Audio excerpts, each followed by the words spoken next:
'Twas the week before Christmas break at Caney Valley Elementary.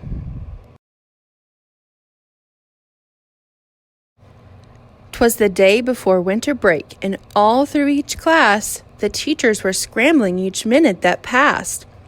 Decorations were crafted and hung on the walls to celebrate the holiday, a break from these halls. The children were bouncing off ceilings and floors. Carols and tunes drifted through the doors. From jingling bells to Rudolph's red nose, Mrs. Fogel sang along to whichever song chose. But in Miss Longan's office there arose such a clatter.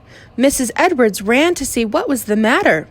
The room was a mess. There were papers all around. One thing was for sure, Mrs. Longan couldn't be found. Miss Mary, Mr. Kramer, I need your help! Mrs. Edwards was frantic and cried with a yelp. She wasn't in the lounge. She didn't answer their calls. Even when they checked the bathrooms, there was no one in the stalls.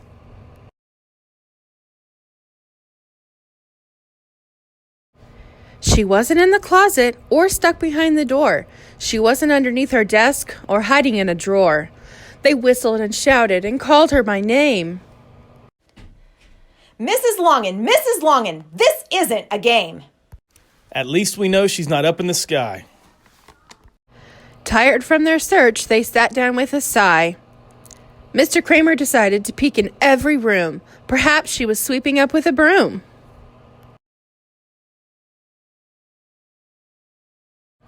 Pre-K was first. They were having quite a ball. Mrs. Lakey was distraught. There was paint on the wall. Kindergarten was next, a few steps down the corner. Hurry! Get Mrs. Longan! We must inform her! Food was flying. The children were going crazy. Milks were dumped into puddles of gravy. He sprinted through the building to check in first grade. Please be down here, he hoped and he prayed.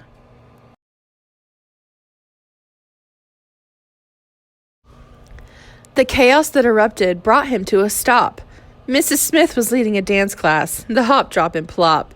He smiled as he watched the kids flop with no flight, but then he realized the principal was nowhere in sight. Second grade was next. He could hear Mrs. Ruth. Bazinga, bazinga, bazinga for you! Mrs. Longan was still missing, but there were more celebrations. Third grade was working on holiday creations. No eating the glue. Do not cut your hair, Mrs. Herdman said with her teacher's stare. Mr. Kramer raced on up to fourth grade. Mrs. Tom was leading a Christmas parade. But the students were pushing and shoving their peers. She tried to scold them, but it fell on deaf ears. Fifth grade was last. He ran down the stairs. Mrs. Henry was gifting cocoa and marshmallow squares.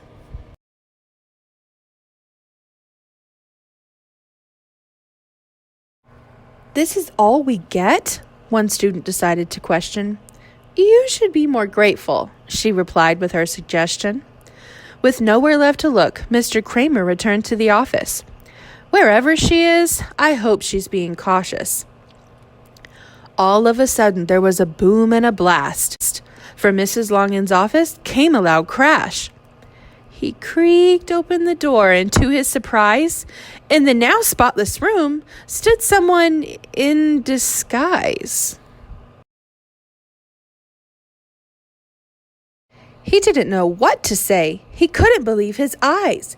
He was staring at an elf, only human size. Oh, goodness, hello! The elf turned around. Mrs. Longan, hello! Hooray! You've been found!